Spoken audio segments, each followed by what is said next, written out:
Moi, je voulais rebondir sur ce que tu disais à propos du rapport de Marx à Foucault par Marx et Nietzsche. Justement, il y a un bouquin qui sort là-dessus bientôt, enfin, sur justement Foucault et Nietzsche chez Agone bientôt. Et en fait, moi je me demande si ce qui n'est pas irrémédiablement indépassable en fait dans ces deux pensées-là, c'est la question du messianisme, et qui est traduite en fait de manière sous-jacente dans la pensée du micro-pouvoir de Foucault. La question c'est, est-ce qu'il y a une fin au pouvoir? Est-ce que potentiellement, en fait, à quel point est légitime l'idée qu'a avancé Marx d'une société totalement transparente à elle-même, qui est contestée par d'autres, notamment Lordon. Voilà, et ça, je pense que c'est quelque chose qui a étudié dans le lien de Nietzsche, de l'idée de mort de Dieu et de toutes les conséquences qu'elle peut avoir chez Nietzsche et Foucault. C'est juste pour savoir si tu avais des éléments un petit peu de réponse là-dessus. Donc Foucault posait effectivement la question de la volonté à la source des luttes. Enfin, il disait justement ce qui manquait au marxisme, c'était une théorie de la volonté, et il allait la chercher chez Nietzsche précisément, quoi. Donc il y avait vraiment là pour le coup un rapport de complémentarité d'une certaine façon entre Nietzsche et Marx que Foucault essayait de construire. Je pense notamment à un entretien de 78, alors qui s'appelle, un titre ironique, Méthodologie pour la connaissance du monde, comment se débarrasser du marxisme.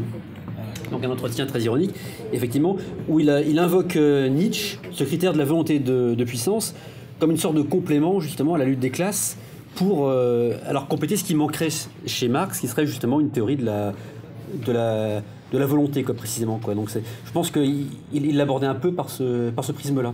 Mais alors après, est-ce que tu as d'autres une réponse à... Oui, c'est une question à 1 million d'euros. Oui, alors je suis d'accord avec Hervé. Sur le millénarisme, je suis pas sûr d'avoir entièrement compris. Je vois pas trop de millénarisme chez Nietzsche, à part peut-être celui du surhomme, mais c'est pas le genre de millénarisme que, me semble-t-il, Foucault a rejoint. Et à la question, mais c'est peut-être ce à quoi tu pensais, je sais pas. Et à la question, est-ce que y a une fin du pouvoir, Foucault a répondu. Bah non, jamais. On ne sort jamais des rapports de pouvoir. Ou alors, il a donné une réponse, c'est celle des pratiques de soi, des techniques de soi, des pratiques de subjectivation, mais c'est toujours des formes de processus. Donc la liberté, il parle pas le vocabulaire d'émancipation, mais si émancipation il y a, c'est toujours un processus sans fin, d'une certaine manière, qui passe par des luttes et des techniques de soi, disons. Et là-dessus, je ne sais pas s'il est nietzschéen, faut aussi avoir. Oui, c'est un livre de Jacques Bouvresse, en fait, auquel tu fais allusion, qui vient de sortir, je crois. Mais il joue Nietzsche contre Foucault, si j'ai bien compris. Philippe, il y a une question derrière aussi. Non, ça c'est pour vous. On vous passera le micro. Sur le rapport, enfin, moi j'ai rencontré Foucault dans ma vie politique, pas personnellement, hein, mais dans ma vie politique très tôt, puisque je suivais les cours au Collège de France avec passion, j'ai eu cette chance. Pendant toute une période de ma vie militante, Foucault a eu une importance absolument clé pour comprendre l'irruption de ce qui se passait avec toutes ces luttes, le mouvement des femmes, le mouvement des homosexuels, la question des luttes dans les prisons, enfin, toutes ces luttes qui venaient un peu déstabiliser le marxisme traditionnel, même s'il était capable de les comprendre, mais qui venaient de l'extérieur. Foucault, on était à l'intérieur, ces luttes-là, on n'était pas à l'extérieur, même si les marxistes ont pu les reprendre, les intégrer, travailler dessus, et en faire une partie de leur héritage. Et là, Foucault avait une importance absolument décisive. Et aujourd'hui, face à l'événement que Razbig dont on parle, qui est le nouveau régime climatique qui met en danger la Terre, qui met en danger les humains, qui met en danger les humains et les vivants en général, d'une certaine manière, je trouve que Marx nous apparaît d'une actualité beaucoup plus brûlante d'un seul coup. Parce que ce que Marx décrit sous les effets, le déchaînement du capitalisme, ses effets destructeurs, fait que je serais assez d'accord avec Donna Haraway pour dire qu'il ne faut pas dire anthropocène, mais qu'il faudrait dire capitalocène pour décrire cette nouvelle situation géologique d'évolution de la Terre dans laquelle les humains jouent un rôle. Capitalocène serait beaucoup plus juste, parce que dire anthropocène, ça voudrait dire que depuis cette obscénité qui consiste à dire que depuis l'invention de l'agriculture, en gros, les humains sont responsables de ce qui se passe. Non, c'est pas depuis l'invention de l'agriculture il y a 10 000 ans, c'est le capitalisme qui a installé cette situation de destruction de l'environnement. Alors, évidemment, chez Marx, ça interroge Marx de deux côtés, je trouve, de manière passionnante. C'est que d'un côté, quand on lit des passages de textes très simples de Marx, il suffit de lire le manifeste du Parti communiste, on est stupéfait qu'il ait pu dire ça à son époque, sur l'ampleur des destructions qu'on ne connaît d'une certaine manière qu'aujourd'hui. Et en même temps, ça interroge Marx de manière terrible, parce que est-ce que le projet, enfin, ça interroge Marx sous un autre angle, c'est-à-dire est-ce que l'idée d'une société communiste d'abondance peut continuer à être pensée? Donc là, ça réinterroge, enfin, ça nous donne une actualité de Marx terrible, et en même temps, ça nous dit, mais ça nous met une interrogation, est-ce qu'une société d'abondance est possible? Est-ce qu'une société sans État est possible à partir du moment où la pénurie justifie l'État? Enfin, est-ce que, il y a un rapport entre les deux en tous les cas, est-ce que tout ça, comment repenser toutes ces questions? Quand on discutait dans les années 70-80 du socialisme ou autre, on pensait une société où, en gros, l'humanité entière vivrait comme... enfin, en gros, dans l'abondance comme nous vivons nous, et même ce serait encore mieux presque. Bon, aujourd'hui, on sait qu'il y a une contradiction. Ce que le capitalisme nous montre, c'est qu'il y a une contradiction totale entre la mondialisation et la Terre. La Terre n'est déjà plus capable de supporter ce que veut la mondialisation, parce qu'il faudrait 3, 4, 5, 6 terres pour supporter cette mondialisation-là. Donc le projet politique, quelque part, est réinterrogé très très profondément, je trouve, alors qu'il est par ailleurs d'une actualité extraordinaire. Par contre, Foucault, là, j'arrive pas à voir en quoi le surgissement de la question du réchauffement climatique comme question politique clé et essentielle aujourd'hui, comment ça fait écho à quelque chose chez Foucault. Là, je trouve que ça résonne pas pour l'instant. En tous les cas, j'ai du mal à fabriquer de la pensée avec Foucault sur ce sujet-là. Oui, il y a peut-être une question, il y a un monsieur derrière. Même parler sans micro. Oui, je ne sais pas, puisque ça enregistre. D'accord, pour enregistrer. Bon. Oui, non, mais je vais dire là. Je crois qu'il y a une opposition fondamentale, peut-être pas au début de la vie de Foucault et des écrits de Foucault, sans doute même pas dans l'histoire de la folie, entre Marx et Foucault. Je pense que cette opposition apparaît très nettement, évidemment dans les mots et les choses, hein, où il y a des passages bien connus hein, sur le fait que la pensée de Marx est tout à fait à son aise dans le XIXe siècle et qu'elle est là comme un poisson dans l'eau et qu'elle n'est à son aise que là. Hein, bon. Donc c'est le premier point et c'est très net que l'idée même d'épistémé d'une discontinuité, alors même si ensuite il a dit qu'il n'était pas vraiment partisan de la discontinuité, mais même l'idée même qu'il y a une discontinuité dans la pensée, et que cette discontinuité secrète en quelque sorte les structures à la fois sociales, même si bien entendu la manière dont je le dis est un peu une caricature qui le fait passer du côté de l'idéalisme, mais il y a néanmoins quelque chose qui fait de l'histoire des sciences humaines hein, et de l'évolution, par exemple, du système de la représentation vers le système de travail, vie, etc., hein, une espèce de discontinuité que finalement hein, l'invention de l'homme est terminée, hein, ce qu'on a inventé à la fin du XVIIIe siècle c'est terminé, et que c'était quelque chose qui a inventé l'homme et que désormais l'homme est terminé, qu'il était inventé à la fin du XVIIIe siècle et que finalement maintenant il est terminé. Ça me paraît totalement opposé hein, à toute pensée marxiste possible, ce qui mène évidemment à ce que dit Foucault sur la dialectique. Foucault a des paroles extrêmement dures hein, dans des textes qui sont dans ses dits et écrits, hein, qui sont recueillis contre la dialectique. Et pour lui, justement, la dialectique suppose une certaine continuité dans l'histoire, avec en même temps des sauts, mais des sauts qui ne sont pas de discontinuité. Or, justement, à mon avis, cette idée de discontinuité des épistémés, hein, c'est une manière de réfuter la dialectique. Hein, je ne vois pas comprendre. Alors, je sais bien, dans ma jeunesse, les catholiques avaient tendance à annexer un peu d'autres auteurs qui ne l'étaient pas. Alors, on se demande si aujourd'hui, les marxistes ont un petit peu tendance à un petit peu annexer des auteurs hein, de la même manière que les catholiques le faisaient. Et alors, on voit très bien dans le cours sur il faut défendre la société, qui dit, mais aujourd'hui, l'État ressurgit, mais il ne peut ressurgir que grâce au racisme. Et le racisme biologique des Nigériens, eh bien, il a son pendant alors, dans le racisme de classe, qui est celui d'autres États despotiques, et d'où son soutien à Glucksmann contre l'ensemble de la pensée allemande. La pensée allemande est responsable en quelque sorte des malheurs de la pensée, de la philosophie, etc. Il faut en finir avec la pensée allemande. Et je pense que tout ça est à partir disons, des mots et des choses, il y a, malgré évidemment d'autres aspects qui sont dans Surveiller et punir, qui sont d'un tout autre ordre, mais je crois qu'il y a vraiment une hostilité claire, déterminée au marxisme. Et la fameuse distinction entre l'intellectuel généraliste et l'intellectuel spécifique, même si elle est dirigée contre Sartre, elle est indirectement dirigée contre le marxisme, pour autant que Sartre, dans la critique de la raison dialectique, avait dit le marxisme est la philosophie de notre temps.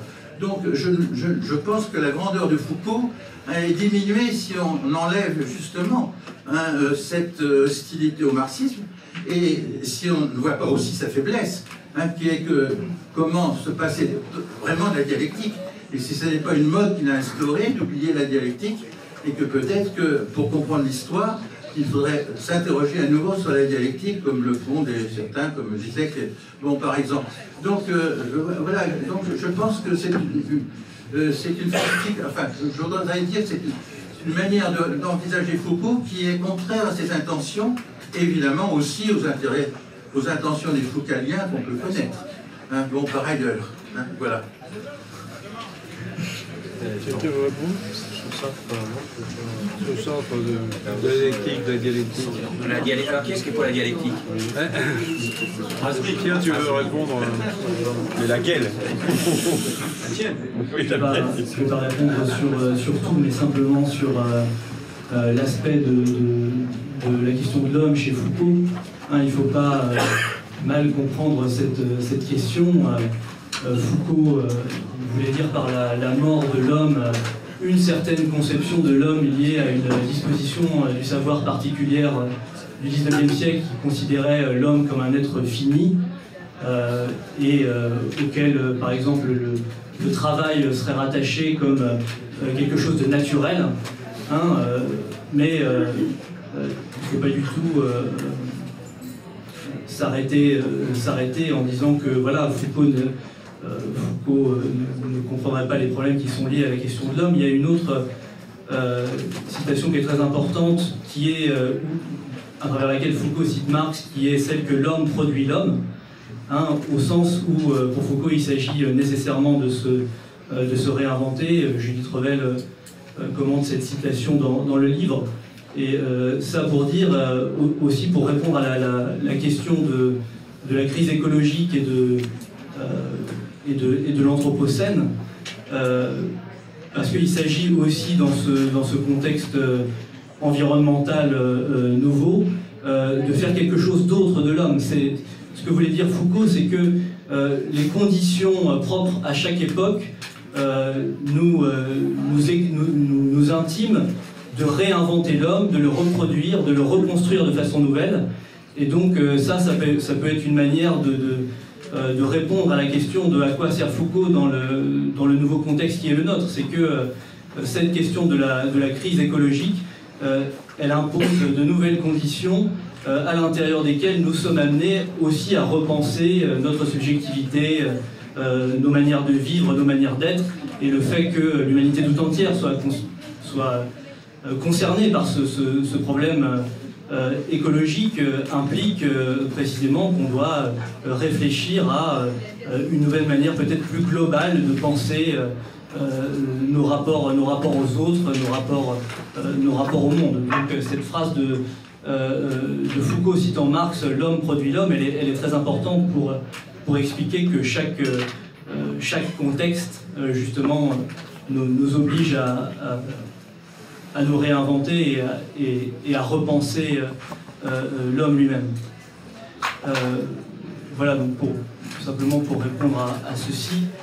Et puis peut-être très rapide sur d'autres points, et répondre quand même aux propositions, aux questions qui ont été énoncées par Razmig et Arnaud.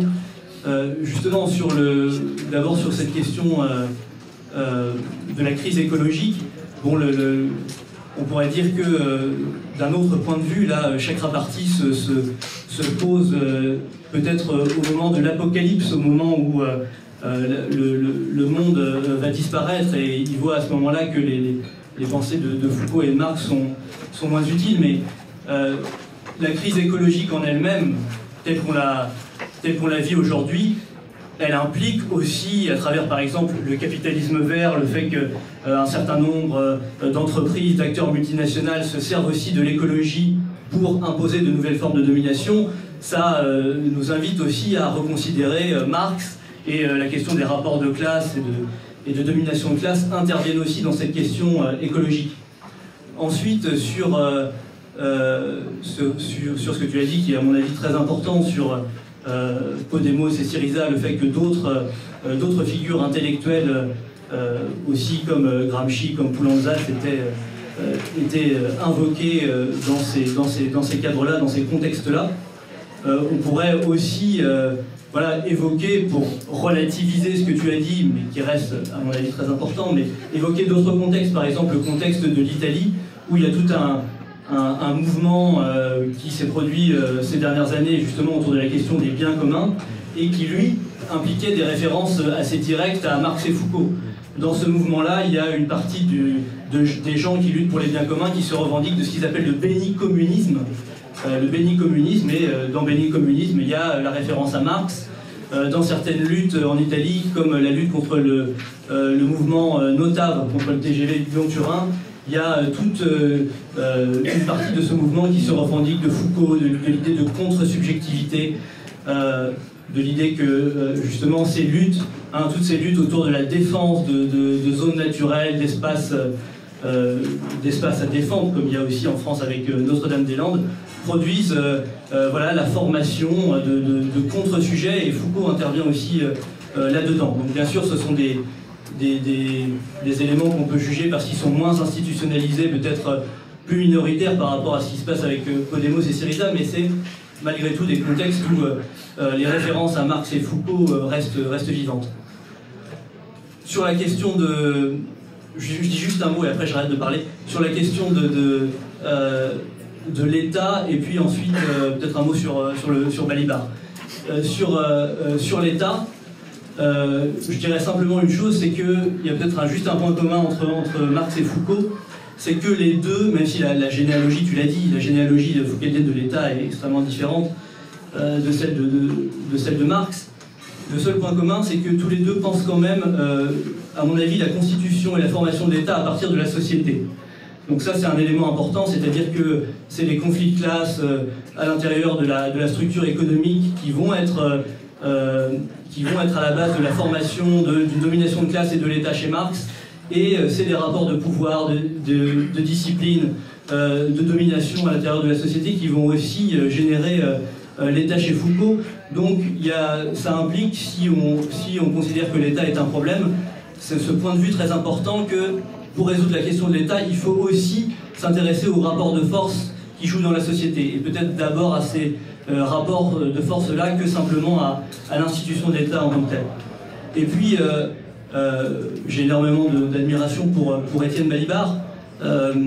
D'ailleurs, ça tient peut-être à la complexité de la pensée de Balibar elle-même, qui était quelqu'un qui pense énormément à la fois à travers la conjoncture, et qui en même temps a aussi des moments plus althussériens où il élabore des coupures.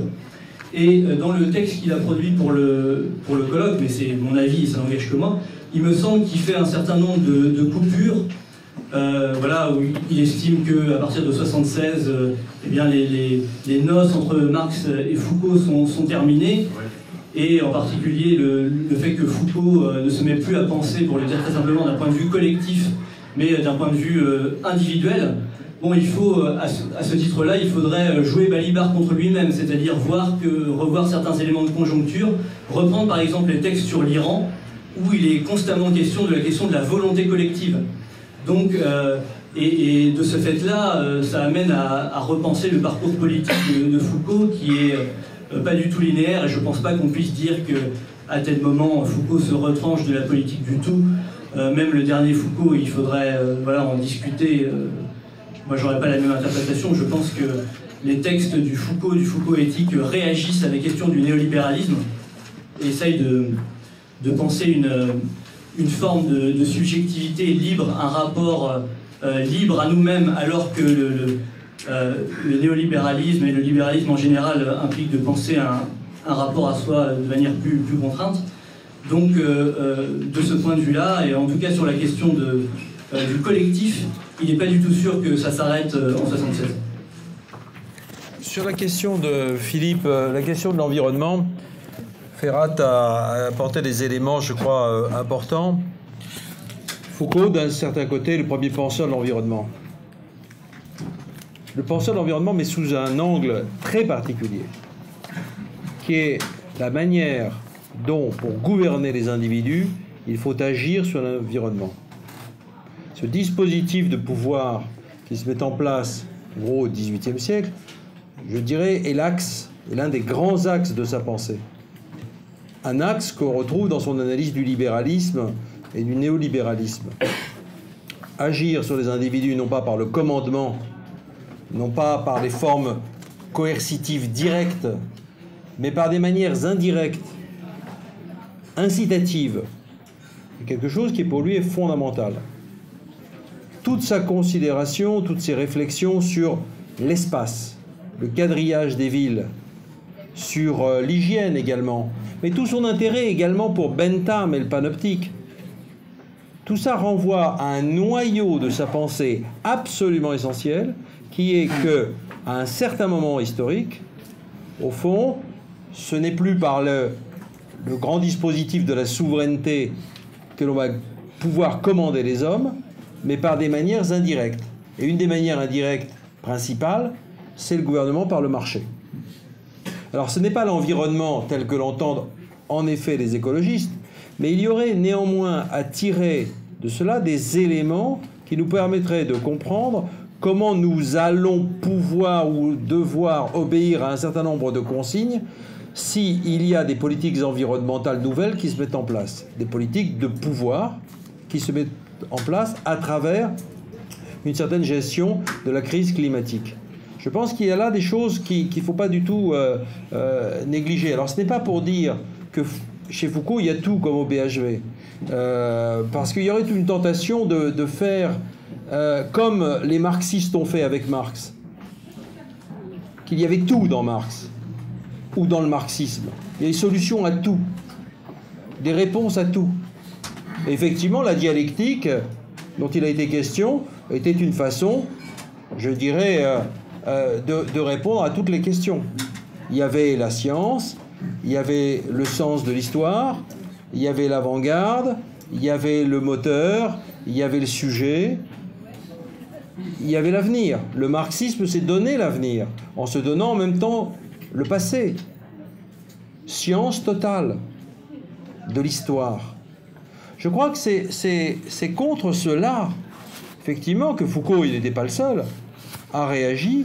Il a réagi contre le marxisme, comme cette science totale, et ce dispositif de pouvoir qui s'incarnait dans le parti. Dans le parti. Parce que la grande question que se pose Foucault, ou que se pose Bourdieu, c'est comment penser à côté, en dehors de cette hégémonie communiste, c'est-à-dire cette hégémonie du parti communiste. Entendons-nous bien. Certes, l'opposition de gauche existait, mais n'a pas réussi. Il faut bien se remettre dans ce contexte des années 60-70. L'opposition de gauche au stalinisme n'a pas réussi à définir un cadre, un espace de pensée pour des gens de cet acabit et de cette dimension. On peut le regretter. Mais il faut bien remarquer que les penseurs de pointe de cette époque-là n'ont pas rejoint l'opposition de gauche au stalinisme et ont plutôt été cherchés dans des voies latérales ont exploré des dimensions différentes, la sociologie de Bourdieu par exemple, la généalogie foucaldienne, etc. Bon, je crois que c'est quand même extrêmement important de penser de réfléchir à ça, que des grandes avancées, des recherches extrêmement importantes pour nous se sont faites en dehors du cadre du marxisme, du fait même que le marxisme apparaissait comme un cadre extraordinairement contraignant qui ne permettait pas de penser les nouvelles luttes et de penser de façon critique profonde ce qui s'était mis en place avec le développement des sciences, avec la question de la science. Du fait même que le marxisme se prétendait discours scientifique. Or, ce que remettent en cause toute une série de gens, Foucault d'un côté, Lacan de l'autre, c'est précisément, je dirais, l'hégémonie du discours scientifique et évidemment la position de pouvoir détenue par ceux qui possèdent la science. C'est-à-dire, pour ce qui est du domaine politique, le Parti communiste, son comité central et son bureau politique et ses intellectuels, et ses revues, la Nouvelle Critique en particulier, ou la Pensée. Et c'est ça qu'ils mettent en question, pour penser autrement. Penser autrement, y compris penser autrement contre la doxa marxiste de l'époque. Alors, ça donne ce mouvement étrange chez Foucault, qui est de s'appuyer sur Marx, et massivement, c'est ce que plusieurs contributions montrent, il s'appuie massivement sans citer Marx. Et de façon ironique, il dit à plusieurs reprises, ce qui est très curieux, c'est que beaucoup de marxistes ou de communistes m'en veulent, d'ignorer Marx ou d'être contre Marx, alors qu'en réalité, je fais des citations de Marx. Et c'est vrai, nous le montrons. Il cite le Capital, il cite, sans forcément mettre en note Marx, il cite le chapitre de la coopération du Capital. Je veux dire que c'est l'un de ceux qui ont le plus intégré, d'une certaine façon, les grandes leçons de Marx, les grandes démonstrations de Marx sur l'organisation du travail. Mais, précisément, comme il ne veut pas être épinglé comme marxiste, il ne le mentionne pas. Et c'est simplement un clin d'œil qu'il fait à plusieurs reprises pour savoir si les marxistes ont quand même reconnu le texte sacré, le texte pour eux sacré. Et en même temps qu'il s'appuie massivement sur Marx, précisément, il tient un discours contre le dispositif de pouvoir qui s'est mis en place au nom du marxisme. Et en particulier de la dialectique. Et en particulier la dialectique comme, je veux dire, discours ou raison qui justifie les dispositifs de pouvoir qui, par exemple, empêchent d'intégrer la question des prisonniers, des homosexuels ou des femmes dans l'ensemble des luttes. Je pense qu'il y a là quelque chose qu'on ne doit pas négliger. Il ne s'agit pas d'arraisonner, il ne s'agit pas pour les marxistes d'arraisonner Foucault, de l'intégrer, de le digérer. Je ne crois pas du tout. Il faut laisser Foucault en dehors du marxisme. Foucault n'est pas marxiste, il restera en dehors du marxisme, et c'est ça qui est fondamentalement intéressant. Et en même temps, il faut bien se rendre compte que Foucault pose des questions décisives aux marxistes, que beaucoup de marxistes refusent encore aujourd'hui d'entendre, pour ceux qui se réclament encore du marxisme. Il y a une espèce de rempart, de digue qui les opère, mais il interroge très profondément le marxisme. Et je crois que ceux qui se réclament de Marx auraient tout intérêt à se rendre compte qu'ils n'ont pas affaire, je dirais, à un ennemi néolibéral ou je ne sais quoi. Ils ont affaire à quelqu'un qui leur permettrait d'avancer. Qui leur permettrait d'avancer sur un certain nombre de points, de réfléchir, y compris à leur propre histoire. Et en particulier, simplement ça, à réfléchir à ce qu'est un parti, à la forme parti. Foucault, dans l'entretien qu'il a eu avec nous, avec les gens de la Ligue, disait, mais ce que je ne comprends pas, c'est que vous ne vous intéressiez pas à l'histoire du parti. Et il nous a dit, moi, si j'avais un peu de temps, si j'étais à votre place, je commencerais à faire un travail de généalogie sur la façon dont sont nés les partis, à quel moment, à quelle époque, etc. Puisque pour nous, qui avions vocation à construire le Parti révolutionnaire et la 4e internationale, au fond, nous ne posions pas cette question. De savoir si la forme parti avait quelque chose finalement de critiquable en tant que tel, etc. Or, on voit bien que cette question-là est aujourd'hui des plus actuelles. Donc, s'ouvrir à l'interrogation, au questionnement critique de Foucault par rapport au marxisme est une chose intéressante. Et en se souvenant que cette interpellation critique vis-à-vis du marxisme s'appuie sur Marx. Vous voyez, c'est ce mouvement-là qui me semble particulièrement intéressant pour réfléchir à ce que les marxistes ont fait dans l'histoire, ou continuent à faire aujourd'hui, s'il y en a encore des marxistes, je ne sais pas. Il y en a peut-être dans la salle, c'est possible. Très rapidement, parce que je suis déjà intervenu, il y a une formule qui a été employée par vous tous et qui me surprend, parce qu'elle n'est pas, vous l'employez sans la mettre en question, comme si c'était acquis, c'est la notion de domination et de dominer. Et je trouve que finalement, moi qui déteste cette notion, parce que à la différence de l'exploitation, autant les gens peuvent dire nous sommes des exploités, ils le disent, j'ai jamais entendu des gens dire nous sommes des dominés. C'est impossible de se saisir de cette formule pour la retourner contre nos ennemis. Donc c'est une formule terrifiante, parce qu'elle est écrasante. Et je suis surpris parce que je trouve que justement, cette formule qui vient de Bourdieu, hein, et qui est extérieure totalement, je trouve qu'elle est, quelque part, elle est très à la fois contre Marx et contre Foucault. Contre les deux. Parce qu'il y a chez les deux, aussi bien chez Marx que chez Foucault, un respect pour la parole, justement. Ils ont la parole, ils ont des choses à dire.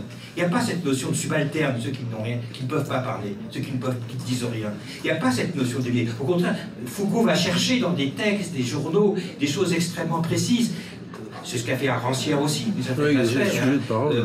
Il va chercher les éléments que... Là, il y a des choses bonnes à entendre. Là, il y a des gens qui parlent de leur expérience et qui nous disent des choses intéressantes. Et il y a ça chez Marx aussi.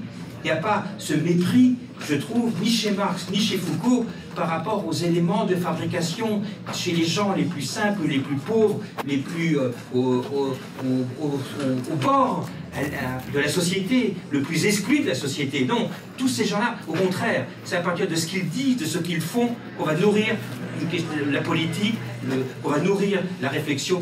Et je trouve qu'en conséquence, je suis très surpris que vous puissiez épouser cette notion de domination et de dominer sans la questionner, alors qu'elle me semble à la fois anti-foucaldienne et anti-marxiste.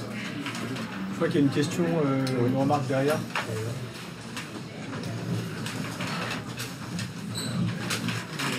Je voudrais dire deux, trois choses très simples qui vont évidemment paraître très simplistes. Je regrette que l'intervention qui a été faite de la critique du marxisme par Foucault, frontale, systématique, hargneuse, révoltée, parfois juste, ne figure pas dans le cœur. J'ai zappé. Elle y est. Bon. Pourquoi? Parce que ce qui a marqué toute l'histoire de Foucault, avec des variantes dans sa problématique, entre les mots et les choses et les textes sur le pouvoir, on n'est pas dans une continuité absolue de sa pensée. C'est une critique systématique du marxisme comme forme de pouvoir. Mais le marxisme en question, c'est le parti, bien évidemment. C'est le parti français, il faut le dire. C'était l'Union soviétique et ses satellites. C'était également la Chine. Ça le fut. Ça l'a amené à dire des choses un peu sottes à propos du Glucksmann. Mais que c'était la question de l'État qui avait noué tout le destin depuis Marx et même avant, peut-être depuis Platon aussi, enfin bref. Mais c'est une critique frontale. Alors la conséquence, c'est quoi? C'est que, et là le bouquin est très intéressant et très riche, c'est qu'on peut lire des confrontations de Foucault avec des textes de Marx, on peut lire des confrontations de Foucault avec des théoriciens qui se disaient marxistes, notamment Althusser, dans une des contributions que j'ai trouvées très intéressantes dans le livre, mais il faut le dire, clairement, il était anti-marxiste en un sens primaire, secondaire et tertiaire, j'ajoute, et dans ce sens-là que, après avoir pas mal bourlingué moi-même, j'approuve totalement. Le marxisme comme science, comme théorie englobante, comme etc., ça devrait être fini, je crois que c'est fini. Ouais, Deuxième réflexion rapide, toute simple et simpliste. La difficulté des confrontations entre Marx et Foucault, c'est qu'on ne sait jamais de quel Marx on parle et de quel Foucault. Alors, ils ont des statuts un peu différents. Pourquoi? Parce que Marx est solidaire désormais de toutes ses interprétations. Il y en a pas mal. Bien. C'est difficile de dire qu'il y a un Marx authentique, donc l'un d'entre nous, quelconque serait le dépositaire, un Marx originaire, un Marx entier, qui ne serait pas pétri de contradictions, de tensions, d'aveuglement et de génie, etc. Et de la même façon, de quel Foucault parle-t-on? Je fais allusion au bouquin. Je ne suis pas totalement convaincu de la périodisation que propose Althusser. Mais c'est évident qu'il y a plusieurs confrontations de Foucault en fonction de l'évolution de sa pensée avec des marches finalement assez différentes. Il y a la confrontation des mots et des choses, dans laquelle il y a des éléments assez différents. Il y a l'appartenance à l'épistémé, mais il y a aussi un peu forcé la dénonciation d'une utopie d'achèvement qui devrait un peu résonner à nos oreilles, au moins à ceux qui parmi nous ont pensé que nous allions vers le communisme intégral après une fin très provisoire de dictature du prolétariat et que tout irait dire après. Bien. Et il y a la confrontation évidemment de l'analytique du pouvoir avec l'ensemble des phénomènes d'exploitation et de domination, mais comme je ne veux pas être trop long, je vais m'arrêter ici. Juste une remarque sur la question de la domination. Ça, c'est une question d'orthodoxie foucauldienne un peu bête que j'introduis dans la discussion. Il y a une pensée de la domination chez Foucault. La domination, c'est la stabilisation de tous les rapports de pouvoir, et c'est, en dernière analyse, l'étatisation des différents rapports de pouvoir. Du moins dans un certain nombre de textes qui sont des textes centraux. C'est comme il bouge tout le temps, et c'est l'intérêt de Foucault de bouger tout le temps, parce qu'il nous fait bouger aussi. Merci. Merci.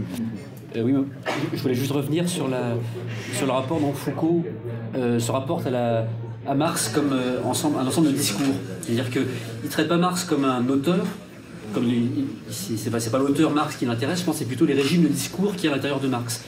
Et il en distingue plusieurs, justement. Donc on a parlé effectivement du parti, du discours de parti. Il y a aussi le discours de la prophétie, le discours scientifique.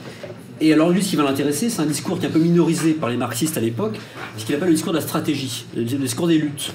C'est-à-dire le discours du Marx historien, du Marx analyse du présent, donc du Marx des luttes de classe en France, de Brumaire, etc. Et c'est ce Marx-là qui va l'intéresser, y compris même pour sa propre méthode généalogique. Quand on lit par exemple « Il faut défendre la société », il fait effectivement une critique de la dialectique qui est radicale, en disant la dialectique, c'est le discours de pacification de l'État, etc. Mais il pense plus d'ailleurs à Hegel qu'à Marx dans ce cours-là. Mais on peut aussi penser effectivement à un certain usage de la dialectique chez les marxistes. Et en même temps, il fait aussi une hypothèse sur la guerre des races et sur l'exigence justement de défendre la société, qu'on trouve en toutes lettres d'ailleurs dans le 18 Brumaire, qui renvoie justement à cette écriture donc, de l'histoire au présent que Marx avait pratiquée, et que lui-même d'ailleurs va lui-même s'inspirer pour sa propre démarche. Quoi. Et donc je pense qu'il y a une attention qui est très, très forte chez Foucault à la discursivité plus qu'à l'auteur. Et Marx, pour lui, c'est pas l'auteur, c'est d'abord un ensemble de régimes de discours qui sont totalement hétérogènes. Et alors effectivement, on peut faire une théorie de l'épistémé quand il fait dans les mots et les choses, en replaçant justement certains discours dans leur contexte. Ça ne veut pas dire que c'est tout Marx qui est mobilisé justement dans les mots et les choses. Ça peut être un certain Marx. Le Marx, par exemple, d'une certaine théorie de l'homme qui apparaît au 19e, qui se constitue avec une certaine théorie de l'histoire, une théorie du travail, qui peut effectivement prendre sa place dans une épistémée. En revanche, il peut y avoir d'autres régimes de discours chez Marx qui pourraient être mobilisés de façon tactique. Donc, on parle de polyvalence tactique des discours, qui pourraient être mobilisés de façon tactique justement pour des luttes et qui pourra justement se réapproprier. Voilà, donc moi je voulais vraiment insister là-dessus, sur cette polyvalence des discours et qui est aussi une critique justement de la fonction auteur qu'il applique aussi à sa façon de lire Marx précisément. Moi je me tourne un petit peu du contexte général parce que bon, j'ai lu pas mal Marx et très très peu Foucault. Je n'ai pas lu le livre, mais l'ensemble des interventions que j'entends ont l'air d'identifier largement le marxisme et tout ce qui était le sillage du PC. Alors comme c'est ma génération, pour moi, dès cette époque-là, c'était très dissocié dans les discussions. Bonsoir, en fait j'ai fait une question peut-être un peu à côté, mais je me pose un peu la question de savoir si on peut aussi éventuellement se penser en tant qu'héritier, c'est des pensées, et que peut-être ces pensées on peut nous-mêmes, éventuellement les utiliser ou les mobiliser dans un sens programmatique. Parce que je pense qu'il y a un peu cette question de dans quelle mesure ces deux pensées peuvent en elles-mêmes avoir des liens, ils peuvent en avoir, peut-être pas.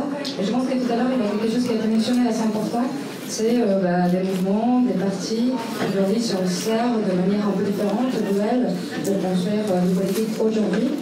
Et moi, en fait, mes collègues militants en Amérique latine, ils vont mobiliser Marx pour certaines discussions, Foucault pour d'autres. Mais en tout cas, ils nourrissent leur pensée, leur action avec ces outils-là. Et je pense que de manière ou d'une autre, en étant hérité de ces pensées, peut-être on peut penser, on peut se dire qu'on est légitime de les mobiliser aussi dans le sens programmatique, dans ce sens qui, de manière ou d'une autre, n'était pas forcément prévu par ni l'un ni l'autre. Je n'ai pas assisté ni au colloque et j'ai pas lu le livre, mais il me semble que le rapport entre Marx et Foucault est étudié à l'aune d'une lecture assez traditionnelle de Marx, centrée sur la lutte de classe. Or, je me demande si on pourrait peut-être aussi étudier le rapport entre les deux auteurs sous l'angle d'un côté le Foucault de la gouvernementalité et le Marx du fétichisme. Alors je m'explique. Dans le cas de la gouvernementalité, on a l'analyse d'une logique de pouvoir qui procède pas tant par une intervention directe sur les populations et les individus que par la gestion de leur milieu, de leurs conditions de liberté en fonction de principes de marché. Et via les dispositifs de sécurité, il s'agit de laisser la réalité se développer selon ses propres lois, selon ses propres mécanismes. C'est ce qu'on peut simplifier, Foucault nous explique dans Sécurité, territoire et population. Dans le cas de l'analyse du fétichisme, chez Marx, on a l'étude de la société capitaliste comme un organisme de production spontanée dont les fils ont été tissés, se tissent encore à l'insu des producteurs échangistes. Donc on a l'analyse d'une société qui se développe de manière autonome, en quelque sorte, par-delà les intentions de domination particulière.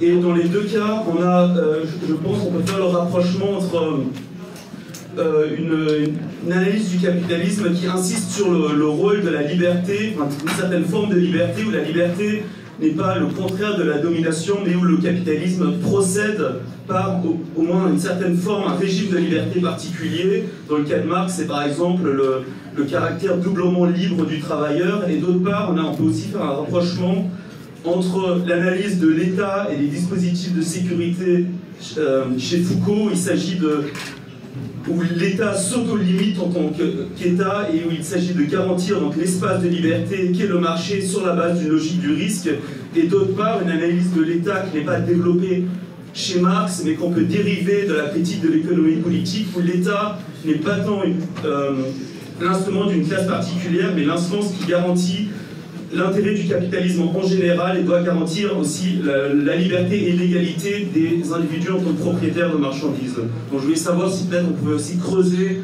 ces deux aspects. Quoi ? Sur le Parti communiste, peut-être. Juste sur la première question, je crois que madame, vous avez tout à fait raison d'interroger les rapports de Foucault avec les différents types de marxisme.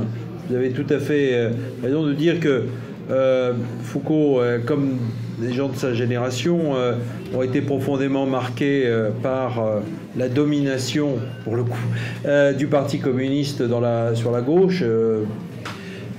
Il a été membre lui-même à un court moment du Parti communiste. Je crois que c'est une expérience qui l'a beaucoup marqué. Il était en dialogue critique, un peu conflictuel, assez conflictuel avec des gens qui appartenaient au Parti communiste, en particulier le courant althusserien. Néanmoins, il a été ensuite en contact, surtout après 68, avec les différentes formes de gauchisme. Beaucoup plus, et même essentiellement avec les maoïstes, pouvait rencontrer dans les différents types de luttes dans lesquelles il était lui-même engagé qu'avec d'autres formes d'extrême gauche. Ce qui est absolument évident, je l'ai dit tout à l'heure, c'est le fait qu'il n'avait pas de rapport, hormis cet entretien que j'ai eu avec lui pour le Journal Rouge, qui n'est pas paru dans Rouge, précisément, qui est assez inédit, c'est assez étonnant, mais il n'avait pas de rapport du tout avec ce que j'ai appelé de façon très, très large l'opposition de gauche au stalinisme. Aucun rapport avec socialisme barbarie, par exemple. Enfin, on ne trouve pas trace de cela. Et donc, il y a effectivement un angle mort chez Foucault, et je crois que c'est quelque chose qui marque son rapport au marxisme comme quelque chose d'homogène et identifié à la science, au parti, à l'avant-garde et aux revues du... Néanmoins, les luttes de 68 et post-68 l'ont quand même marqué, ouvert à d'autres choses, précisément, où il a vu fonctionner un discours marxiste qui lui paraissait assez inadéquat avec le type de lutte qui était menée. C'est-à-dire une sorte d'écart entre la référence au marxisme, qui était généralisée, on parlait tous, à un moment donné, la langue de Marx, et pourtant les pratiques elles-mêmes et les types de lutte ne correspondaient pas nécessairement, précisément, au marxisme. Enfin, il fallait faire un effort, et certaines organisations le faisaient, pour rapprocher ou raccrocher le marxisme au type de lutte. Et donc, je pense que pour lui, ça lui a beaucoup servi, et ça l'a plutôt stimulé pour développer une pensée critique, justement, à côté du marxisme. En s'appuyant toujours sur Marx, mais à côté du marxisme. Et tout ce qu'il peut développer sur les disciplines et sur la prison, etc., me semble assez significatif de ce point de vue-là. Prendre en compte les nouvelles formes de lutte. Voilà, je pense, ce qui était quand même son intérêt majeur en matière politique. Et à partir de cette prise en compte des luttes latérales ou périphériques ou autres, retravailler le marxisme d'une certaine façon, retravailler le cœur des luttes, c'est-à-dire revenir à la question de la lutte des classes, ou en tout cas ne pas l'oublier. Parce que je pense que ce serait tout à fait une erreur de penser que quelqu'un comme Foucault avait complètement oublié la lutte des classes. Et je voudrais terminer sur un point, c'est que pour avoir été à la Ligue, comme il a été dit tout à l'heure, ces questions-là traversaient exactement ce qui se passait à la Ligue communiste dans les années 70. Les différentes tendances, précisément, de la Ligue discutaient de cela. Moi, j'étais à une tendance qui s'appelait la T3, où, précisément, je vois que ça rappelle quelques souvenirs à un certain nombre de gens, qui était précisément une tendance qui se posait très précisément cette question de l'articulation des luttes ouvrières et des luttes autres, sociales, culturelles, sexuelles, etc.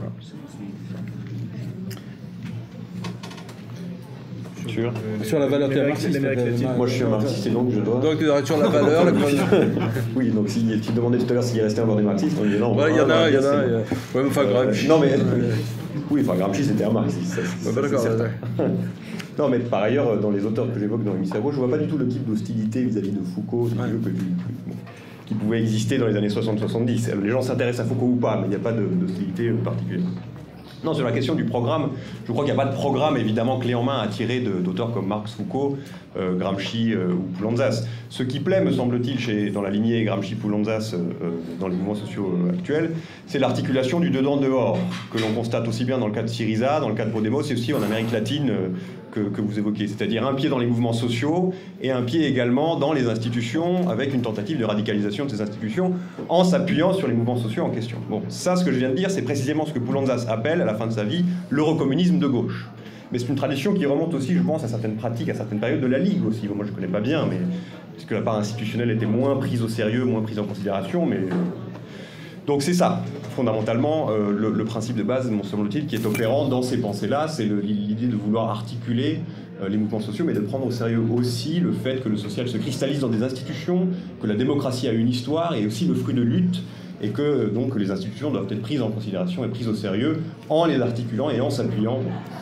Il y a dans Critique communiste un entretien avec Poulantzas qui lui a été publié, je ne sais plus quelle est la date exactement, avec Henri Weber. Vous vous souvenez de ça? Bon, il a été publié cet entretien, c'est un entretien formidable vraiment, qui est disponible sur internet et qui est un des derniers entretiens de Poulantzas où Poulantzas définit, rappelle ce qui est pour lui la stratégie à mettre en œuvre dans le contexte de la fin des années 70, début des années 80. C'est un débat absolument passionnant que je vous invite à regarder. Il se trouve que l'an passé, j'ai organisé dans ma fac Paris 4 un colloque sur Poulantzas et qu'on avait reçu à cette occasion Alvaro Garcia Linera, qui était le vice-président de la Bolivie, et qui nous a fait un magistral exposé sur Poulantzas et qui a redit exactement cela, ce que Poulantzas disait dans l'entretien. Henri Weber n'avait pas été invité, non. Voilà, la question que tu as posée était une question à plusieurs entrées, plusieurs tiroirs. Je ne suis pas sûr d'avoir nécessairement tous ces éléments. On pourra en reparler. Bon, alors, quand tu dis Marx, il y a une lecture traditionnelle de Marx axée sur la lutte des classes. Bon, moi, je suis très traditionnaliste là-dessus. Je pense que Marx, sans la lutte des classes, là, on perd une pièce quand même centrale. À mon avis, bon, mais peut-être je suis traditionnaliste. Bon. Et le fétichisme, la marchandise lui-même, alors c'est certes, je relise précisément le passage du Capital concerné, me semble peut-être une expression de l'aliénation de classe. Mais donc c'est peut-être une pièce aussi, une déclinaison d'une lutte des classes. Oui, un clivage de classe, une lutte des classes qui précisément aurait été neutralisée. Bon. Par contre, ce qui est vrai par rapport à ce que tu disais sur la généalogie foucaldienne de l'État, qui a beaucoup bougé aussi. Il y a une généalogie presque fonctionnaliste de l'État, avec des connotations quand même marxistes, même si c'est pas la même chose, au début des années 70. Et après, à partir de 76, avec il faut défendre la société, puis toute l'analyse du libéralisme et du marché comme technologie gouvernementale que tu évoques à très juste titre, dans sécurité, territoire, population, et c'est là que se met en place le concept très ambigu, très riche et très stimulant de gouvernementalité. Et là, effectivement, on n'observe plus tellement le paradigme de la lutte des classes. Et là, effectivement, je pense qu'il y a quand même un adieu fait à Marx au concept de lutte des classes, mais pas à toute notion de lutte, certes, je suis d'accord. Et notamment avec l'introduction de ce personnage politique absolument nouveau, comme dit Foucault, à savoir la population. La population qui traite de deux manières différentes, avec un concept unique, mais décliné de deux manières différentes, je dirais, c'est le concept de biopolitique qui aussi fait couler énormément d'encre, et à tel point que si saturé, ce signifiant biopolitique, on ne sait plus trop ce que ça veut dire. Et si on revient un petit peu au texte de Foucault, aux analyses de Foucault, soit c'est la biopolitique en tant que intervention quasi directe du souverain sur cet objet vivant qui est la population. Ça, c'est le cours de 76. Donc c'est le dispositif scientifique privilégié dans ce cas-là, c'est la médecine, c'est la médicalisation du social, et ça a pu donner lieu à des déchaînements tels que le racisme sous la forme du nazisme par exemple. Soit c'est le libéralisme, à partir de 77-78, dans le cours de sécurité, territoire, population, et là c'est des technologies gouvernementales beaucoup plus fines, beaucoup plus insidieuses, beaucoup plus incitatives, beaucoup moins directement interventionnistes, sachant que ce personnage absolument nouveau qui est la population, je pense, est fait pour contourner la notion de lutte des classes, et même la notion de classe. Puisque la population, comme tu as parlé de l'humanité en général, Razmig à propos de la crise environnementale et écologique, la population est susceptible d'être affectée par des épidémies ou par des mécanismes des marchés de manière, j'allais dire, transclasse, quelle que soit la classe d'appartenance. Et c'est sur la base de cette rationalité gouvernementale visant à gérer les flux de population, les mécanismes transindividuels qui caractérisent la population, natalité, mortalité, productivité, travail, etc., que pour Foucault, effectivement, l'État moderne, voire l'État bureaucratique, parce que je crois que c'est ça la biopolitique a pu émerger et se façonner en objectivant le peuple sous la forme d'une population, c'est-à-dire d'un corps politique.